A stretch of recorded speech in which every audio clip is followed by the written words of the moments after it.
குமாரசிங்கம் அவர்களே, இந்த மேடையில் அமர்ந்திருக்கின்ற எங்களுடைய வழிகாட்டிகள், வடக்கு மாகாண சபையினுடைய கௌரவ அமைச்சர் குருராஜா சார் அவர்களே, கௌரவ உறுப்பினர்கள் அரியரட்னம் சார் அவர்களே, பசுவதிப்பள்ளி ஐயா அவர்களே, என்னுடைய முன்னாள் பிரதேச சபையினுடைய கௌரவ தவிசாளர் அண்ணன் கோராஜா அவர்களே, என்னுடைய கண்டாவளை, புவனகிரி மற்றும் மருதங்கேணி வடமராட்சி கிழக்கு பகுதியிலுடைய எங்கள் அமைப்பாளர்களே, மேடையிலே அமர்ந்திருக்கின்ற தியாகி பொன் சிவகுமாரனுக்கு அடைக்கலம் வழங்கி அதனால் தன்னுடைய தற்கொலையை இழந்து போன முத்து சுப்பிரமணியம் ஐயா அவர்களே, இந்த மைதானம் நிறைந்திருக்கின்ற இனிய உறவுகளே, உங்கள் அளவுக்கும் என்னுடைய அன்பான வணக்கங்கள்.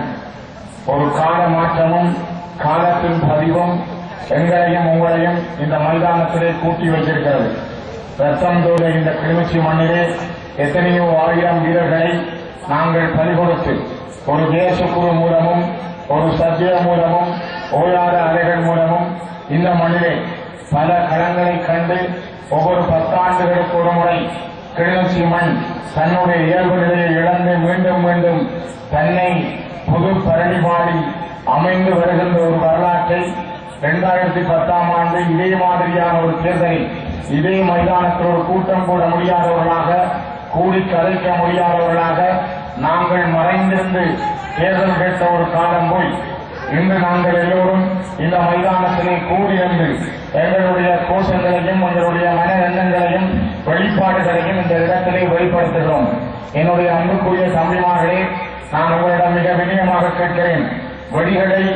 வெடி ஓசைகளை கேட்டு வளர்ந்தவர்கள் நாங்கள். அந்த வெடியோசை இல்லாவிட்டால் நித்திரை வராத காலம் கூட எங்களுக்கு இருந்தது. அவ்வாறான எத்தனையோ வெடிகளுக்கு மத்தியில் சதை துண்டங்களையும் எங்களுடைய உறவுகள் இழப்புகளையும் கூட கண்டவர்கள் நாங்கள். ஆகவே வெற்றிக்காக எங்களை வீழ்த்திவிட்டு எங்களுடைய ரத்தத்தின் மீதும் தசையின் மீதும் சிங்கக்கொடிகளை பறக்கவிட்டு பட்டாசுகள் கொடுத்து கொண்டாடிய அந்த சிங்கள கொடிகளை எல்லாம் நேரடியாக கண்டவர்கள் நாங்கள். ஆகவே இந்த வெடிகொடுத்துகிற செலவுகளை தயவு செய்து எங்கள் கல்விக்காக இயங்கும் குழந்தைகளுக்காக, இன்னும் வாழ முடியாமல் வாழ்கிற செலவழியுங்கள். உங்களை நான் மன்றாட்டமாக கேட்கிறேன். இந்த வெடிகளுக்காகவும் பிறவைகளுக்காகவும் செலவழிக்கும் பணங்களை தயவு செய்து கைவிடுங்கள். இது எங்களுக்கு ஒரு பொருத்தமானதல்ல. நாங்கள் ஒரு விடுதலை வேண்டி போராடுகின்ற இனம். நாங்கள் ஒரு தேசிய விடுதலை இயக்கத்தின் சார்பாக உங்கள் முன்னுக்கு நின்று ஆணை கேட்கிறோம். ஆகவே இது ஒரு தேசிய விடுதலை பயணத்தினுடைய ஒரு கட்டம். இது பட்டாசி கொடுத்து கொண்டாட நாங்கள் விடுதலை பெற்ற ஒரு இனம் அல்ல. நாங்கள் இன்னும் ராணுவ அடக்குமுறைக்குள் இருக்கிறோம். முன்னாலே ராணுவம் எங்களை பார்த்துக் கொண்டிருக்கிறது, பின்னாலே ராணுவம் எங்களை பார்த்துக் கொண்டிருக்கிறது, இங்காலே மலையாளபுரம் ராணுவம் பார்த்துக் கொண்டிருக்கிறது, ஆனந்தவே ராணுவம் இருக்கிறது. கிளிநொச்சி மண் இந்த நகர பகுதியினுடைய 40% மண் ராணுவத்தினுடைய பிடிகளுக்குள்ளே இன்னும் இருக்கிறது. அவனுடைய அந்த கோரப்பட்டலுக்குள் இருந்து கொண்டு நாங்கள் எங்களுடைய வழிகள் கொடுக்குவதன் மூலம் நாங்கள் விடுதலை பெற்றவர்கள் அல்ல. முன்னாலே இருக்கிற பரவி பாண்டானில் என்னென்னால் குடியேறி வாழ முடியவில்லை. எங்களிடம் இருக்கிற மருதநகரில் எங்களுடைய தொகுதி மண்ணை மீட்க முடியவில்லை. இரணநீரில் எங்கள் பாரம்பரிய தொன்மம் நிறைந்த மண்ணை எங்கள் கைகளில் கொண்டு வர முடியவில்லை. நாங்கள் வெடி கொடுக்குவதற்கு பின்னால் என்ன இருக்கிறது என்பதை சிந்தித்தால் தயவு செய்து உங்களிடம் நான் கையெழுத்து கும்புகிறேன். நீங்கள் இந்த வெடிகளை விடுங்கள். அது ஒரு நாங்கள் மிக அடக்கமாக அமைதியாக எங்கள் வெற்றிகளை கொண்டாடுவோம். அது எங்களிடம் இருக்கட்டும். அந்த செலவுகளை நாளை இந்த மண்ணிலே என்னை போல உங்களை போல இந்த மண்ணிலே வாழப்போற குழந்தைகளுக்காக செலவழிக்க தயாராகுங்கள். கிளிநொச்சி மண்ணிலே உங்களுக்கு எனக்கு தெரியும், நான் எப்படிப்பட்ட ஒரு குடும்பத்திலே பிறந்தவன். ஒரு நேர உணவுக்காக ஒரு வேளை இறங்கி தவித்தவன் நான். ஒரு தைப்பொங்கலுக்கு வெடிவாங்க நான் என்னுடைய அம்மாவின் சீலத்தரப்பில் எத்தனை நாட்கள் கெஞ்சியிருப்பேன். ஒரு பூசுவானம் வாங்குவதற்காக நான் எத்தனை பேருடைய கைகளை எட்டி நான் பார்த்திருப்பேன். ஒரு அநாத விடுதியில் இருந்து படித்தவன் நான். அதனால் தயவு செய்து இந்த பணங்கள் எல்லாம் எங்கள் வாழ்வின் அத்திவாரங்களாக மாற்றுங்கள். சிறுதுளி பெருவெல்லாம் நீங்கள் செலவழிக்கிற காசுகள் மாற்றங்களாக வரும். அந்த அடியாக நீங்கள் சேருங்கள். அதைத்தான் விவேகானந்தர் சொல்கிறார், சொல் செயல் சிந்தனைகள் ஒத்ததன்மை உள்ள நான்கால் இந்த உலகத்தை மாற்றியமைக்க முடியும். அந்த ஒத்ததன்மை உள்ள நான்காக நீங்கள் மாறுங்கள். நாங்கள் 400 பேர் என்று நினைக்காமல் 40 பேர் 400 பேராக நாங்கள் மாறலாம். அதுதான் எங்கள் விடுதலையின் பாதையாக இருக்கும். நாங்கள் மாலைகளுக்காக கையெழுத்துவர்கள் அல்லது நாங்கள் வண்டிகளில் மாலை கொண்டு வந்து போடுபவர்களும் அல்ல. மாலை என்பது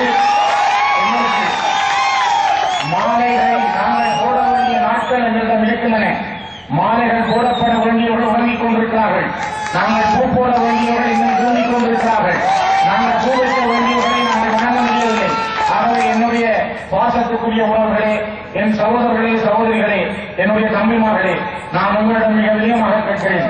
இப்படி ஒரு மேடை அமைத்து இந்த இடத்திலே இவ்வளவு கரகோஷங்கள் செய்து நாங்கள் இப்படி ஒரு கூட்டத்தை கூடியிருக்கிறோம் என்றால் இது ஒரு தனிப்பட்ட ஸ்ரீதர்மால் நடந்ததல்ல, அல்லது ஒரு தனிப்பட்ட குருராஜாவுடையதோ, அல்லது தனிப்பட்ட அரியர்த்தனமோ, தனிப்பட்ட பசுபதி பிள்ளையோ, தனிப்பட்ட குருராஜாவோ நாங்கள் உரிமை கொண்டாட முடியாது. இந்த மாவட்டத்து மக்களுடைய ஒவ்வொருடைய தட்டுணிவும் நம்பிக்கையும் நீங்கள் தந்த ஆத்ம பலமும் நீங்கள் தந்த அந்த உங்களுடைய மனோபலமும் தான் எங்களை உங்களுக்கு முன்னால் பேச வைத்திருக்கிறது. உங்களுக்கு முன்னால் நாங்கள் கூடியிருக்கிறோம்.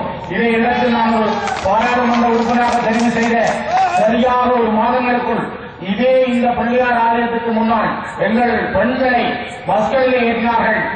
தென்பகுதியிலே ஆடை தொழிற்சாலைகளில் வேலை செய்வதற்காக உத்தரபுரத்தைச் சேர்ந்த என்னுடைய ஒரு தம்பி எனக்கு டெலிபோன் பேசினார். அன்னை இங்கே பெண்களை ஏற்றுகிறார்கள், என்னவோ செய்ய போறார்கள். நான் அந்த இடத்துக்கு வருகிற போது என்னுடைய காந்தன் மேடம் எல்லாரும் கொஞ்சம் பேர் சேர்ந்து நாங்கள் மறைத்து அவரோடு விசாரித்த போது ஆடை தொழிற்சாலை என்ற பெயரில் அந்த பெண்களை கடத்த முயன்றார்கள் கிளர்ச்சியில் இருந்து. அதனை நாங்கள் காப்பாற்றினோம். அதனால் ஒரு ஆடை தொழிற்சாலையை நாங்களே கொண்டு வந்தோம் 55ஆம் கதைக்கு. இன்னைக்கு எங்களுடைய பிள்ளைகள் அங்கே வேலை செய்கிற ஒரு வரலாற்றை மாற்றி அமைத்தவர்கள் நாங்கள். அதே போல பாருங்கள், இந்த சேரன் இருந்த இடத்தில் ஒரு அரச காணி, இந்த சேரன் இருந்த இடம் ஒரு அரச காணி. இந்த அரச காணியை அங்கயன் என்கிற மைத்திரிபால சிறிசேனனுடைய அந்த குண்டு தம்பி இந்த காணியை அடாத்தாக பிடித்து இதை இடம்பெற்று வைத்திருக்கிறார். எங்களுடைய பிரதேச சபையில் இன்னும் அனுமதி எடுக்கப்படவில்லை. பிரதேச சபையால் வழக்கு போட போனால் அவர் கோத்தபாய வந்தார். அந்த நேரம் இப்பொழுது அவர் மைத்திரியினால் இந்த நிலையில் தான் இந்த மண்ணிலே நாங்கள் வாழ்கிறோம். பக்கத்திலே பெட்ரோல் செட் காணியை பிடித்து ஒரு செட் போட்டிருக்கிறார். இதெல்லாம் இந்த மண்ணிலே அதாத்தாக எங்கள் மீது ஒரு அநியாயத்தை பொறுக்கின்றவருடைய கடமையாக இந்த மண்ணிலே இருந்தது. அவர்கள் மிக மிக முக்கியமாக அடக்குவதில் கவனம் செலுத்துகிறார்கள். அவை நாங்கள் எங்கோ இருக்கிறோம், எங்களுடைய செய்திகள் எங்கோ போய்கொண்டிருக்கின்றன. எங்களை சிதைப்பதற்காக பல காரியங்கள் நடக்கின்றன. பக்கத்திலே இருக்கிற புகையிரத நிலையத்திலே வேலை செய்கிற 100 பேரில் எத்தனை தமிழர்கள் என்று நீங்கள் ஆறாவது விசாரித்தீர்களா? அங்கே வேலை செய்பவர்கள் 3 தமிழர்கள் தான் இந்த கிளர்ச்சி புகையிரத நிலையத்தில் வேலை செய்கிறார்கள். மற்றபடி கடவைகளை பூட்டுவதற்கு தான் சில தமிழர்கள் இருக்கிறார்கள். இந்த புகையிரத திணைக்களத்தில் வேலை செய்கின்ற 3 தமிழர்கள் என்றால் இந்த மண்ணிலே தமிழருக்கு ஏன் வேலை வழங்கப்படவில்லை? நீங்கள் நன்றாக சிந்தியுங்கள். நாங்கள் கைதட்டுகிறோம், ஆரவாரம் செய்கிறோம். எங்களுக்கு பின்னால் எங்களை மெல்ல மெல்ல ஒரு அழிக்கின்ற காரியம் மிக நிதானமாக நடந்து கொண்டிருக்கிறது. நேற்று முன்தினம் கூட விவசாய உதவியாளர்கள் என்று 340 பேருக்கு நியமனம் கிடைத்திருக்கிறது. கிளிநொச்சி தீவு மாவட்டங்களில் 12 பேருக்கு மட்டும்தான் தமிழர்கள். மிகுதி பேர் அவ்வளவு பேரும் தனி சிங்களவர்கள். யாழ்ப்பாணத்திலும் கிளிநொச்சியிலும் வேலை செய்ய வருகிறார்கள். தனி சிங்கள இளைஞர்களும் யுவதிகளும். இதனை உடனடியாகவே தேர்தல் ஆணையாளருக்கு கொண்டு சென்ற பொழுது அவர் அதை 19ஆம் தேதி வரை ஒட்டி வைத்திருக்கிறார். 19ஆம் தேதிக்கு பிற்பாடு இந்த தனி சிங்கள இளைஞர்கள் இந்த எங்களுடைய குளங்களிலே உதவியாளர்களாக பணிபுரிய போகிறார்கள். கடந்த பல 30 ஆண்டுகளுக்கு மேல் இந்த மண்ணிலே யுத்தம் நடந்த பொழுது எங்களுடைய பிள்ளைகளை இழந்து, படிக்கக்கூடிய அந்த வாலிப வயதுகளை இழந்து, நாங்கள் வாழக்கூடிய காலங்களை இழந்து, நாங்கள் ஒரு வேலைக்காக தேடிக் கொண்டிருக்கிற பொழுது சிங்களம் எங்கள் மீது என்ன காரியத்தை புரிகிறது? எப்படி நல்லாட்சி இருக்கிறது? நாங்கள் சொல்கிறோம் மைத்திரி வந்திருக்கிறார், நல்லாட்சி நடக்கிறது. இதே மைத்திரிபால சிறிசேன அம்பாந்தோட்டையில் பிரச்சாரம் செய்யவில்லை, மொனாகரையில் அவர் பிரச்சாரம் செய்யவில்லை, அவர் குருநாகலிலும் பிரச்சாரம் செய்யவில்லை. அவர் கிளிநொச்சியிலும் யாழ்ப்பாணத்திலும் பிரச்சாரம் செய்கிறார், அங்கேற்காக பிரச்சாரம் செய்கிறார். காரணம் என்ன? இதற்கு பின்னால் இருக்கிற செய்தி என்ன? தமிழர்களை சிதைப்பதற்கு எந்த ஒரு சிங்கள தலைவரும் நான் தயாராக இருக்கிறேன், தமிழன் அழிய வேண்டும் என்பதில் நாங்கள் மிக கவனமாக இருக்கிறோம் என்ற செய்தியை அவர் மிக தெளிவாக சொல்கிறார். யோசித்து பாருங்கள், ஒரு இன அழிப்பு இந்த மண்ணில் நடைபெற்றது. எங்களுடைய மக்கள் கொத்து கொத்தாக கொல்லப்பட்டார்கள். ஆயிரக்கணக்கான மக்களை இழந்து ராயப்பு யோசப் அவர்கள் நல்லிணக்க ஆணைக்குழுவுக்கு முன்னால் 2012ஆம் ஆண்டு சொன்னார் 1,46,000 மக்கள் காணாமல் போய் கொள்ளடிக்கப்பட்டிருக்கிறார்கள். இவருடைய அந்த கூட்டு பிரகாரமும் காணாமல் போன மக்கள் இவர் இப்படி இருக்க இந்த சூழலில் வடக்கு மாகாண சபையின் முதலமைச்சர் மாண்புமிகு விக்னேஸ்வரன் அவர்கள் ஒரு தீர்மானம் கொண்டு வந்தார். எங்கள் மீது ஒரு இன அழிப்பு நடைபெற்றது. ஒரு இன அழிப்பு என்பது நடைபெற்றால்தான் சிங்கள இனத்தோடு தமிழினம் சேர்ந்து வாழ முடியுமா என்ற ஒரு முடிவுக்கு இந்த இரண்டாவது இனமும் வர முடியும். அவர் ஒரு இன அழிப்பு நடைபெற்ற இந்த தீர்மானத்தை வடக்கு மாகாண சபையில் கொண்டு வந்ததற்காக ரணில் விக்ரமசிங்கே யாழ்ப்பாணம் வருகிற பொழுது சொல்றார், நான் முதலமைச்சரை சந்திக்க மாட்டேன். அவர் கொண்டாதவர், ஏனென்றால் அவர் சிங்களத்துக்கு எதிராக தீர்மானம் கொண்டு வந்தவர். அந்த ரணில் விக்ரமசிங்கவை நானும் சந்திக்கவில்லை, நான் கிருஷ்ணன் அவரை சந்திக்கவில்லை. வரும் பதவிகளுக்காக அல்லது எங்களுடைய படாரோக வாழ்க்கைக்காக நீங்கள் எங்களை தெரிவு செய்யவில்லை. எங்களுக்கு நீங்கள் ஆணை தருகிறீர்கள்.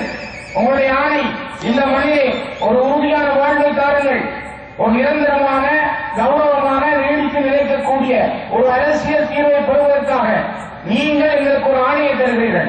ஸ்ரீதரனை நீங்கள் நம்புகிறீர்கள், குருவராஜாவை நீங்கள் நம்புகிறீர்கள், அரியரட்னம் வசதி பிள்ளை கோராஜாவை எங்களுடைய இருக்கிற இளைஞர்களை தம்பிமார்களை நீங்கள் நம்புகிறீர்கள்.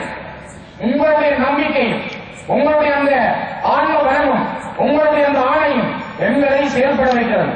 நாங்கள் செய்வோம் என்ற நம்பிக்கையோடு தான் இந்த களத்தில் இருக்கிறோம். ஆகவே இது ஒரு சாதாரண களம் அல்ல. யுத்த களம் என்பது யாரோ ஒருவர் முடிவார், யாரோ ஒருவர் தப்புவார். ஆனால் இது ஒரு ஜனநாயக களம். இங்கே ஜனநாயகம் பேசுவார்கள், ஜனநாயகத்தோடு வருவார்கள். நீங்கள் ஒவ்வொரு அரசியல் முறைகளையும் பாருங்கள்.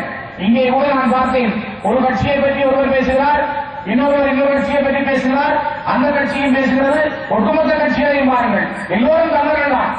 ஆனால் நாங்கள் எங்களுக்குள் பேசிக் கொண்டிருக்கிறோம், ஒவ்வொரு கட்சிகளும் எங்களுக்குள் அடிபட்டுக் கொண்டிருக்கிறோம். அவர்கள் நேற்று 312 பேரை இங்கே சிங்கள நியமனம் செய்து விட்டார்கள். இது சிங்களம் கையாளுகின்ற மிக தெளிவான ஒரு யுக்தி. எங்களை மிக தெளிவாக ஒரு அளிக்கிறார்கள். இது ஒரு ஸ்ட்ரக்சரல் ஜெனோசைட், ஒரு கட்டமைக்கப்பட்ட தெளிவான இனஅழிப்பு. நாங்கள் முதலிலே நேரடியான ஒரு இனஅழிப்புக்குள் வந்தோம், ஜெனோசைட்.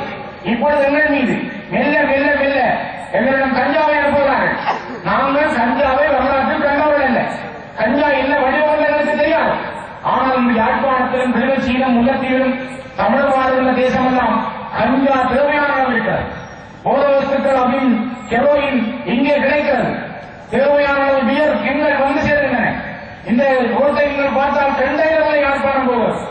யாழ்ப்பாணத்தில் இருக்கிற சாராய பாகம் 186. மக்கள் தொகையை விட இருக்கிற சாராய பாகங்களை சிந்தித்து பாருங்கள். நாங்கள் எங்கே இருக்கிறோம்? இதே கிளிநொச்சியினுடைய மத்திய கல்லூரி மைதானத்தில் ராணுவம் விழா எடுக்கும், நத்தார் விழா வைப்பார்கள், வேறு வேறு விழாக்கள் தான் அவர் செய்வார்கள். பள்ளிக்கூடம் ஒழுங்காக இயங்க முடியாது. ஆனால் விழா முடிவதற்குள் ஒத்தரோட்டி பாசலும் அவர்களுக்கு இயற்கையும் வழங்குவார்கள். எங்கள் இளைஞர்களை எவ்வாறு திசை போகிறார்கள், எங்களை எவ்வாறு அந்நியப்படுத்துகிறார்கள். தயவு செய்து நாங்கள் கோஷங்களுக்கு அப்பால், கைதட்டல்களுக்கு அப்பால் எங்களுக்கு பின்னால் என்ன நடக்கிறது, எங்கள் முதுகுகளுக்கு பின்னால் என்ன நடந்து கொண்டிருக்கிறது, இதை சிந்தியுங்கள். சிந்தித்தால் நாங்கள் ஒரு சிறப்பான எங்கள் வாழ்வுக்கான ஒரு சரியான அத்திவாரத்தை இட முடியும். நாங்கள் வடக்கு கிழக்கு இணைந்து எங்களுடைய தாயகம் மண்ணி, என்னுடைய தாயகம், என்னுடைய மொழியின் அடிப்படையில் நாங்கள் இந்த மொழியை எங்களுக்கு உரித்தான திறமையின் அடிப்படை நாங்கள் அந்த திறமையை கோருவதற்கு உரித்துடையவர்கள். மொழி தனிப்பட்ட மொழியை நாங்கள் கொண்டவர்கள், தனியான கலாச்சார பண்பாட்டு சமூக அடையாளங்களை நாங்கள் கொண்டவர்கள். நாங்கள் ஒரு திறமையோடு 1505 வரை இந்த மண்ணிலே ஒரு புறம்பான நாட்டிலே நாங்கள் வாழ்ந்தவர்கள். எங்களுக்கு ஒரு தனித்துவமான திறமை உண்டு. அந்த திறமையின் அடிப்படையில் நாங்கள் இப்போது இலங்கையை பிரிக்க சொல்லி சொல்லவில்லை. நாங்கள் இலங்கைக்குள்ளே எங்களுக்கு சமஸ்தி அடிப்படையில் எங்களை நாங்களே ஆளுகின்ற ஒரு ஆட்சி உரிமையை நாங்கள் கேட்கிறோம். இது தவறானதல்ல, இது உலக நாடுகளே. அமெரிக்காவிலே ஒரு சமஸ்தி இருக்கிறது, 50 மாநிலங்கள் இணைந்ததுதான் அமெரிக்கா, ஒரு சமஸ்தி அரசு. சுவிஸ் நாட்டிலே ஒரு சமஸ்தி முறை இருக்கிறது. சுவிஸ் ஒரு சிறப்பான சமஸ்தி. கடைசியாக பொஸ்னியாவிலே ஒரு சிறப்பான சமஸ்தி. கியூபெக், கனடாவில் இருக்கிற கியூபெக் மாநிலம், மொன்றியலில் இருக்கிற கியூபெக் என்ற ஒரு சிறிய பிரதேசம். அவர்கள் வேண்டும் என்றால் நீங்கள் பிரிந்து செல்லலாம், கனடா சொல்வது. ஆனால் அந்த மக்கள் நாங்கள் பிரிந்து செல்லவில்லை என்று வாக்களிக்கிறார்கள். ஆனால் அது ஒரு பிரெஞ்சு மொழி பேசுகிற சிறிய பிரதேசம். ஆனால் இவ்வாறெல்லாம் உலகத்திலே பல ஆட்சி முறைகள் இருக்கின்றன. அண்மையில் இருக்கிற இந்தியாவை பாருங்கள், அது ஒரு சமஷ்டி முறை. 24 மாநிலங்களை இணைத்து ஒரு பெரிய இந்தியா. 2020 உலகத்தின் மக்கள் தொகையை கூடுதலாக கொள்ளப் போகிற இந்தியா சிறப்பான ஒரு ஜனநாயக ஆட்சியை வைத்திருக்கிறது. நாங்கள் இங்கே கேட்பது எங்கள் மொழியின் அடிப்படை, எங்களுடைய வாழ்வியல் அடையாளங்களின் அடிப்படை எங்களுக்கான ஒரு ஆட்சி முறை. இதனை நாங்கள் சரியாக புரிந்து கொண்டால் இந்த கொள்கைக்காக நாங்கள் பயணிக்கிறோம். அவை நாங்கள் என்ன செய்வோம், என்று கேட்பவர்களிடம் திருப்பி கேளுங்கள். 2012ஆம் ஆண்டு முதல் ஜெனீவாவுக்கு கட்சி சார்பாக சென்ற முதலாவது பாராளுமன்ற உறுப்பினர் நான் தான். நான் லண்டனுக்கு சென்று லண்டனில் இருந்து என்னுடைய கட்சிக்கு தெரியாமல் நான் ஜெனீவாவுக்கு போயிருந்தேன். நான் திரும்பி வந்துதான் சமூக ஐயாவுக்கு சொன்னேன், நான் ஐயா இந்த இடத்துக்கு போன அடையாளங்களையும் காட்டினேன். 2013ஆம் ஆண்டு எங்கள் பாராளுமன்ற உறுப்பினர் கலவே சென்றோம். 2014ஆம் ஆண்டிலே நாங்கள் சென்றோம். நாங்கள் செய்த முயற்சி, நாங்கள் பல நாடுகளோடு கலைத்துக் கொண்ட அந்த பிரச்சாரத்துடைய யுக்தி, அமெரிக்கா கொண்டு வந்த பிரேரணை 3 தடவை சித்தி பெறப்பட்டது. இப்பொழுது 4வது தடவை மார்ச் மாதம் கொண்டு வரப்பட இருந்த பொழுதுதான் நல்லாட்சிக்காக சில நாட்கள் தள்ளி போடப்பட்டது. திரும்பவும் இந்த செப்டம்பர் மாதம் 2ஆம் தேதி இந்த பிரேரணை வர இருக்கிறது. இது இலங்கையை பொறுத்தவரை இலங்கைக்கு ஒரு பாதகமான, இலங்கைக்கு ஒரு அழுத்தம் கொடுக்கிற நிகழ்வாக அமைய போகிறோம். இந்த அனுபவங்களின் அடிப்படையில் நான் சொல்கிறேன். ஆகவே நாங்கள் ஒரு முக்கியமான ஒரு அரசியல் களத்துக் கொண்டிருக்கிறோம். நாங்கள் ஒருமுறை ஒரு தோற்கப்பட்ட இனம் அல்ல. பல இடங்களில் போராட்டங்கள் தோற்றுகின்றன. நீங்கள் நைஜீரியா நாட்டிலே படித்து பாருங்கள். பயாபரா விடுதலை இயக்கம் நைஜீரியாவிலே தன்னுடைய பிரதேசத்தை 100% அவர்கள் ராணுவ ரீதியாக வந்தார்கள். 100% வந்து வைத்திருந்த தங்களுடைய ராணுவ பிரதேசத்தை, தங்களுடைய தேசத்தை அவர்கள் ஒருவரிடம் அந்த நைஜீரிய அரசு அவர்கள் பேசி அவர்களை தன்வசப்படுத்தி ஒரு ஓவர் நைட்டில் அவர்களை அப்படியே அழித்து விட்டார்கள். ராணுவ ரீதியாக வந்த தன்னுடைய பிரதேசத்தை அரசியல் ரீதியாக நைஜீரியாவால் வச்சிருக்க முடியவில்லை, பயாபரா இயக்கத்தால் வச்சிருக்க முடியவில்லை. கிழக்கு தீமோர் ராணுவ ரீதியாக தோற்று போனார்கள். ராணுவத்தில் வெல்லவில்லை எங்களை போல. ஆனால் அமெரிக்காவுக்கு ஒரு தேவை இருந்தது, ஆஸ்திரேலியாவுக்கு ஒரு தேவை இருந்தது. இன்றைக்கு கிழக்கு தீமோர் இந்தோனேஷியாவிலிருந்து பிரிக்கப்பட்ட தனிநாடு. தென்சூடான் அண்மையிலே விடுதலை பெற்ற நாடு. ஆசிய மாநிலம் இந்தோனேஷியாவுக்கு அண்மையிலே விடுதலை பெற்ற ஒரு தேசம். ஆகவே 1989 பிற்பாடு ரஷ்யாவிலே கோர்பச்சேவனுடைய பெரஸ்ட்ரோய்கா என்ற திட்டத்திற்கு பிற்பாடு உலகத்திலே 23 நாடுகள் புதிய நாடுகளாக புறப்படுத்தியிருக்கின்றன. இது நடக்காத காரியம் அல்ல. முதல் நம்பிக்கை வைக்க வேண்டும். அவரின் கம்போடியாவில் 20 வருஷங்கள் இனஅழிப்பினுடைய விசாரணை நடந்திருக்கிறது. இது சாதாரண விஷயம் அல்ல. நாங்கள் எங்களுடைய காலத்தில் எல்லாம் நடக்கும் முடிந்துவிடும் என்ற மக்களுக்கு நாங்கள் போய் சொல்லவில்லை. நாங்கள் பொறுமையோடும் நிதானத்தோடும் சகிப்புத்தன்மையோடும் நாங்கள் மெதுவாக பயணிக்கிற பொழுதுதான் என்னுடைய இலக்கை நோக்கி எங்களால் அடைய முடியும். சிந்தித்து பாருங்கள். 2009 2014 வரை நாங்கள் முள்ளிவாய்க்காலிலே விளக்கு கொடுக்க முடியவில்லை. 2015ஆம் ஆண்டு மே மாதம் 18ஆம் தேதி வடக்கு மாகாணத்தின் கல்வி அமைச்சர் விளக்கு கொடு உட்பதற்கென்றே ஒரு கோபுரம் செய்து அந்த இடத்தில் கொண்டு வைத்து கொடுத்தினோமா இல்லையா? இது காலத்தின் மாற்றம். அவை காலம் மாறும். அதற்காக நாங்கள் காத்திருக்க வேண்டும்.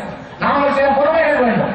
இதே போலதான் நாங்களும் மாலைகள் போடுவதற்கு முதல் எங்களுக்குரியவர்களுக்கு போடுகின்ற காலம் வரும்.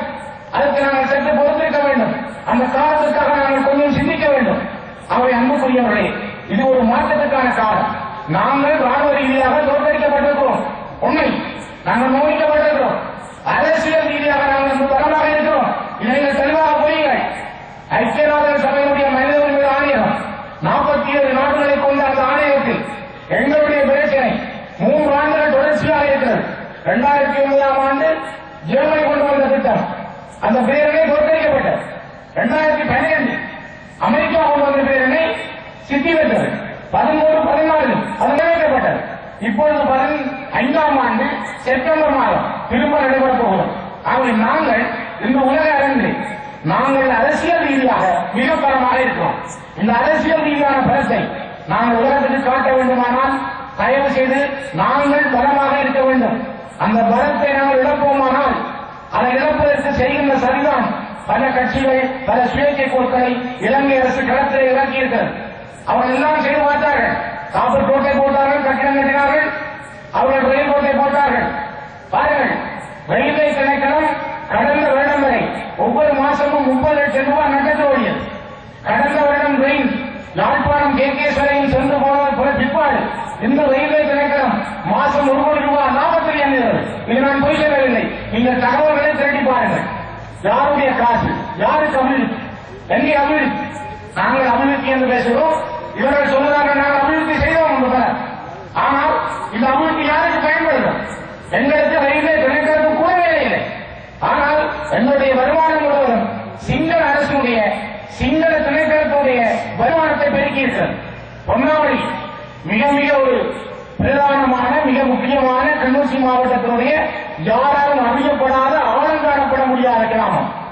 குடிக்க தண்ணீரிலிருந்து மக்கள் புறப்பட்டு அருகிலே உள்ள வனப்பாட்டிலும் கிராஞ்சியிலும் பல இடங்களிலும் குடியேறி வாழ்ந்தார்கள். பல இடங்களை தள்ளி சென்றுள்ளார்கள். ஆனால் இந்த அந்த பொன்னாவளியில் 300 அடிகளுக்கு ஆய்வு செய்து 50 வருஷங்கள் அந்த கல்லை புத்தகத்தில் இருக்கிற டோக்கியோ சிமெண்ட் ஆலைக்கு கொண்டு செல்வதற்கு அரசாங்கம் முழு முயற்சி ஈடுபடுத்திருக்கிறது. நாங்கள் தடுத்தோம், பல தடவைகள் தடுத்திருக்கிறோம். ஆனால் அந்த பொன்னாவளியில் எடுக்கப்படுற கல்லு வடக்கு கிழக்கு என்ற தமிழருடைய பிரதேசம் முழுவதும் அபிவிருத்தி செய்வதற்கும் உலகத்தில் எங்களை ஒரு முதன்மையான நாடாக காட்டுவதற்கும் எங்களுக்கு போதுமான. ஆனால் யாரோ அதனை கொண்டு போகக்கூடிய முழு முயற்சிகளும் நடைபெறுகிறது. பொன்னாவளி என்பது கூட 110 வருஷங்களுக்கு முதல் பஞ்சாங்கம் பார்த்து அதுக்கு பொன்னாவளி என்றுதான் பெயர் வைத்திருக்கிறார்கள். அவ்வளவு தூரம் தமிழருடைய மண்ணிலே பொன் விளையும் பூமி என்பதை அந்த காலமே கண்டுபிடித்திருக்கிறார்கள் என்றால் சிந்தித்து பாருங்கள். நாங்கள் சாதாரண மனிதர்கள் அல்ல, நாங்கள் இறந்து போன மனிதர்கள் அல்ல. எங்களுக்கு பின்னால் ஒரு பெரிய சரித்திரம் இருக்கிறது. எங்களுக்கு பின்னால் ஒரு வரலாறு இருக்கிறது. எங்களுக்கு யூனியன் குளத்திலும் ஊத்துக்குளத்திலும் பூனகிரியிலும் அக்கராயிலும் வட்டக்கட்சியிலும் இரண்டமடியிலும் மனிதர்கள் வாழ்ந்த வரலாறுகளும் சொந்தங்களையும் நீங்கள் திரும்பி பாருங்கள். எவ்வளவு மனிதர் இந்த அடிப்படையில் 4000 ஆண்டுகளுக்கு இங்கே வாழ்ந்திருக்கிறார்கள். ஆகவே எங்களுக்கு பின்னால் இருக்கிற வரலாறுகளை நாங்கள் வாழ்ந்து விடுகிறோம். எங்களுக்கு பின்னால் இருக்கிற தேச வளமைகளை இழந்து விடுகிறோம்.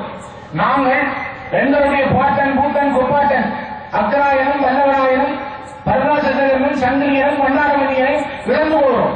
அவர்கள் வழிவந்த பிரபாகரனை மட்டும் நாங்கள் இப்பொழுது நினைக்கிறோம், எங்கள் கண்ணுக்கு முன்னால் இருந்ததா. ஆனால் இது ஒரு வரலாற்றின் முயற்சி. அவர்களுக்கு பின்னால் வந்த ஒரு தேசிய தலைமை, அந்த தலைமை தந்த வரலாறு, அதனுடைய முயற்சி இன்றைக்கு எங்களுக்கு ஒரு தமிழ் தேசிய கூட்டமைப்பு. இது ஒரு தலைவர் பிரபாகரனுடைய திருச்சென்மையான அவருடைய நீண்டகால சிந்தனையின் அடிப்படையில் உருவான கட்சி. மிக முக்கியமாக 2001ஆம் ஆண்டில் உலக வர்த்தக மைய கட்டடத்தின் மீது ஒசாமா பின்லேடன் தாக்குதல் நடத்திய போது அமெரிக்கா உலகத்திலே இருந்த அனைத்து போராட்டங்களையும் பயங்கரவாதம் என்ற பெயருக்குள் கொண்டு வந்தது. அவ்வாறு கொண்டு வந்த பொழுதுதான் சுதேசிய விடுதலைக்காக தேசிய விடுதலைக்காக போராடிய என்னுடைய போராட்டம் 22 நாடுகளாக சேர்ந்து என்னுடைய போராட்டம் அடக்கப்பட்டது. நாங்கள் அவ்வாறு அடங்கி போனோம். அதற்கு நாங்கள் மட்டும் காரணம் அல்ல, உலகமே திறந்து எங்களை அடக்க முடிந்தது. அந்த காலத்தில் அந்த தலைவன் தீர்க்க தரிசனமாக எடுத்த முடிவு ஆயுத ரீதியாக நாங்கள் முடக்கப்படலாம். அதனால்தான் ஒரு அரசியல் ரீதியான கட்டுமானத்தை 2001ஆம் ஆண்டில் தமிழ் தேசிய கூட்டமைப்பு என்பதை அந்த தலைவர் பிரபாகரன் முதல்வர் உருவாக்கினார். இது ஒரு அந்த தலைவரின் தீர்க்கமான முடிவு. ஆகவே நாங்கள் மௌனிக்கப்பட்டிருக்கிறோம் என்பதல்ல, நாங்கள் தோற்கடிக்கப்பட்டிருக்கிறோம் என்பதல்ல, நாங்கள் தோற்று போகவில்லை. நாங்கள் இருந்ததை விட அரசியல் ரீதியாக நாங்கள் தரமாக இருக்கிறோம். சுமந்திரன் அதைத்தான் இங்கே சொன்னார். நாங்கள் மற்றவர்கள் சொல்வது போல நாங்கள் அரசியல் நேர்மையற்றவர்கள் அல்ல. உங்களுக்கு என்ன தெரியும், நான் இந்த மண்ணை விட்டு ஒரு காலமும் போனவன் அல்ல, அல்லது நான் வெளிநாட்டில் வந்து அரசியல் செய்வோம் அல்ல. என்னுடைய அரசியல் நேர்மையின் மீது உங்களுக்கு நம்பிக்கை இருக்கிறது. நீங்கள் என்னுடைய அரசியல் நேர்மையை நேரடியாக பார்த்தீர்கள். நான் இந்த மண்ணோடு வாழ நினைத்தவரும் வாழ்வோம். ஆகவே நாங்கள் வாழ்ந்த வாழ்க்கை, நாங்கள் வாழ்ந்து கொண்டிருக்கிற காலம், நான் ஏனைய கட்சிகள் மீது தயவு செய்து நான் யாரையும் நான் குறை சொல்லவில்லை. நேற்று கூட இங்கே வந்திருந்து கொஞ்சம் பேர் கட்டினார்கள். ஆனால் உண்மை உங்களுக்கு தெரியும், உண்மைகள் எங்கும் உறங்குவதில்லை. உண்மைகள் ஒரு நாள் வெளியே வரும். நான் உங்கள் கண்ணுக்கு முன்னால் வாழ்வோம், உங்கள் கண்ணுக்கு முன்னாலே வாழ்ந்து கொண்டிருப்போம். அதனால் என்னை பற்றியோ அல்லது அடுத்தவரை இழந்து கொள்வதையோ நான் கவனம் செலுத்தவில்லை. என்னுடைய கொள்கை இது. நான் இந்த மண்ணிலே, என்னுடைய வாழ்வியல் மண்ணிலே என்னிடம் உயிரை கொடுத்தாவது எனக்கு தந்த ஆணையை இறுதி வரை காப்பாற்ற நான் போராடுவேன். அந்த சத்தியத்தை நான் உங்களுக்கு முன்னால் தருகிறேன். தயவு செய்து எங்களுக்கு ஆடம்பரங்கள் வேண்டாம். எங்களுக்கு முன்னால் இருக்கிற அந்த செய்திகளோடு நாங்கள் இந்த மண்ணில் நீங்கள் தருகின்ற ஒவ்வொரு மரமும் நீங்கள் சிந்தித்து பாருங்கள். நான் 6 தடவை 4ஆம் மாடிக்கு போயிருக்கிறேன். என்னுடைய காரியாலயத்துக்கு கொண்டு வைத்தார்கள். உடனே கொண்டு போனார்கள். காந்தனை 3 நாள் கொண்டு போனார்கள். காந்தனுக்கு அடிக்கடி அடிக்கடி சித்திரவதை செய்தார்கள். 2 பேரையும் 9 மாதங்களுக்கு பிற்பாடு வழக்கு பேசித்தான் நான் எடுத்தேன். என்னோட டீல் கூட பேசினார்கள். அரசாங்கத்தின் உயர் மட்டத்தில் இருக்கிறவர்கள் வந்து என்னோட தனியே பேசினார்கள். நான் தனியே பேசவில்லை, சுமந்தனோடு பேசுவோம் என்று சுமந்தனுடைய வீட்டிலே வச்சு பேசினேன். அவர் சொன்னார்கள், நீங்கள் இனிமேல் ராணுவத்தை பற்றி பேசாமல் விட்டார், நீங்கள் இனிமேல் அரசாங்கத்தை பற்றி பேசாமல் விட்டார் அவரை நாங்கள் எங்கே விடுவோம். நான் சொல்லி என்னுடைய இனத்துக்காக நீங்கள் பிடித்திருக்கிற காணிகளை நீங்கள் எங்களை அடக்கும் வரை நான் பேசுவேன். அது என்னுடைய மரணம் வந்தாலும் நான் பேச மாட்டேன். கடைசியில் நாங்கள் வழக்கின் மூலமாக குற்றமற்றவர்களாக வந்தார்கள். எனது வலதுகை இடதுகையாக இருந்து இந்த மண்ணிலை அரசியல் வளர்ப்பதில் அவர்கள் வாக்கிய பங்கை நீங்கள் சிந்தியுங்கள். இன்றைக்கு என்னோடு இருக்கிற தம்பிமார்கள், இன்றைக்கு இந்த மைதானத்திலே கூடியிருக்கிற நீங்கள், எங்களோட அரசியல் பயணத்தில் இணைந்து கொண்டவர்கள், நாங்கள் எல்லோருடைய ஒரு கூட்டு முயற்சி தான் இந்த கிளிநொச்சி மண்ணிலே எங்களுக்கு தந்திருக்கிற பலம். இங்கே பல அரசு உத்தியோகர்கள், பல பாடசாலையின் அதிபர்கள், பல ஆசிரியர்கள், பல கச்சேரி உத்தியோகர்கள் மறைமுகமாக எங்களை வளர்த்தார்கள், எங்களுக்கு ஊக்கம் தந்தார்கள். பல பேர் வெளியிலே முகம் காட்ட முடியாமல் இருந்தார்கள். இவர்களுடைய அந்த ஆத்ம பலம், இவர்கள் எல்லோரும் தந்த அந்த உன்னதமான எங்களுக்கு தந்த பலம் தான் இன்றைக்கு நாங்கள் ஊருக்கு முன்னால் நிற்கிறோம். ஆகவே இது தனிப்பட்ட எங்களுடைய முயற்சி, அது தனிப்பட்ட எங்களுடைய திறமை, அது தனிப்பட்ட எங்களுடைய வாழ்வு என்று தயவு செய்து நீங்கள் கருதாதீர்கள். கிளிநொச்சி என்கிற மாவட்டத்தை கட்டி வளர்ப்போம். கட்டி வளர்ப்பதற்கு எங்களால் முடியும். எங்களிடம் மாற்ற உள்ளவர்கள் இருக்கிறார்கள், மருத்துவர்கள் இருக்கிறார்கள், பொறியாளர்கள் இருக்கிறார்கள். இந்த மண்ணிலே தொடர்ந்து வளர்ந்து இங்கே எத்தனை மருத்துவர்கள் இருக்கிறார்கள், இங்கே எத்தனை பொறியாளர்கள் இருக்கிறார்கள். ஆகவே இந்த மண்ணிலேயே சிறப்பான விருதுகள் பெற்றவர்களே இருக்கிறார்கள். டாக்டர் சத்தியமூர்த்தி அவர்கள் மிகவும் நெருக்கடியான யுத்தத்துக்குள் இன்று வேலை செய்வதற்காக உலகத்திலே ஒரு யுனெஸ்கோ விருது அவருக்கு கிடைக்கவில்லையா? அப்ப இந்த மண்ணிலே பிறந்த ஒரு மனிதனுக்கு அப்படி ஒரு விருது கிடைத்ததனால் அது எங்கள் எல்லோருக்கும் கிடைத்த ஒரு பெரிய பெருமையா இல்லையா? அவை நீங்கள் சிந்தியுங்கள். இது ஒரு வரலாற்றின் பதிவுகள். இந்த வரலாற்றின் பதிவுகளை நாங்கள் சரியாக அடையாளப்படுத்த வேண்டும். கிளிநொச்சி மண் என்பது சோழம் போன மண் அல்ல. கிளிநொச்சி மண் என்பது யாருக்கும் அடிவடிந்த மண் அல்ல. தலைவர் பிரபாகரன் இருக்கிற காலத்திலும் வீரத்தோடும் தன்னுடைய உதயத்தோடும் இந்த மண்ணிலே நாங்கள் வரலாறு படைத்தவர்கள். இப்பொழுதும் எத்தனையோ பேருடைய நெருக்கடிகளோடு, இந்த நாமரண்ணாந்த நெருக்கடி, கீதாஞ்சலி நெருக்கடி, சந்திரகுமார் நெருக்கடி, டக்ளசின நெருக்கடி, ராணுவ புலனாய்வாளர்களுடைய நெருக்கடி, போலீசாரின் நெருக்கடி, இவர் எல்லாவற்றையும் கடந்து நாங்கள் இன்று திறந்திருக்கிறோம் என்றால் இது ஒரு வரலாற்றின் பதிவு. இது எங்களுக்கு கிடைத்திருக்கிற ஒரு முன்னேற்றம். நாங்கள் இந்த முன்னேற எவ்வளவோ இருக்கிறது. இது ஒரு பதிவின் அடையாளத்தின் 2 படிகளை நாங்கள் எட்டி கால் வைத்திருக்கிறோம். அவர் இந்த மண்ணின் விடுதலையில் ஒட்டுமொத்த தமிழகத்தின் வாழ்வில் உங்களுடைய எல்லோருடைய பங்கும் எனதியானதாகவும் காத்திரமானதாகவும் இருக்கும் என்றால் தயவு செய்து நீங்கள் வீட்டுக்கு வாக்களியுங்கள். நீங்கள் அளிப்பீர்கள் வாக்கு. ஆனால் நீங்கள் ஒவ்வொருவரும் இன்றைய தினமே 1000 பேராக நீங்கள் மாறுங்கள். தயவு செய்து கிளிநொச்சி மாவட்டத்தில் 79,093 வாக்குகளில் ஒரு 10,000 வாக்குகள் அளிக்கப்படாமல் விட்டாலும் மிகுதி நீங்கள் ஒரு 69,000 வாக்குகள் பதிவு செய்யப்பட வேண்டும் என்ற செய்தியை இந்த உலகத்துக்கு சொல்லுங்கள். அது எங்களுக்கு வெற்றியை தரும், பெரும் மாற்றத்தை எங்களுக்கு தரும். நாங்கள் யார் மீதும் சேறு பூசுவர்கள் அல்ல, நாங்கள் யார் மீதும் கோபம் கொண்டவர்கள் அல்ல, நாங்கள் யார் மீதும் காழ்ப்புணர்வு கொண்டவர்கள் அல்ல. நான் யாரையும் தனிப்படவும் சொல்லவில்லை. என்னுடைய கொள்கை உங்களுடைய கொள்கை, உங்களுடைய ஆத்மபலம், உங்களுடைய அந்த ஆத்ம ரீதியாக நீங்கள் தந்திருக்கிற அந்த ஆத்மபலம் என்னையும் வளர்த்திருக்கிறது. நான் உங்களுடைய நம்பிக்கைக்குள்ளாக இந்த மண்ணிலே மீண்டும் என்னால் முடிந்தவரை, என் உயிருள்ளவரை உங்களோடு இணைந்து செயல்படுவேன். அதற்காக நீங்கள் தயவு செய்து வீட்டுக்கு வாக்களியுங்கள். அது விடுதலையாக மாறட்டும், மாவட்டத்தின் விடுதலைக்கான வித்தாக மாறட்டும் என்று கூறி விடைபெறுகிறேன். மிக்க நன்றிகள்.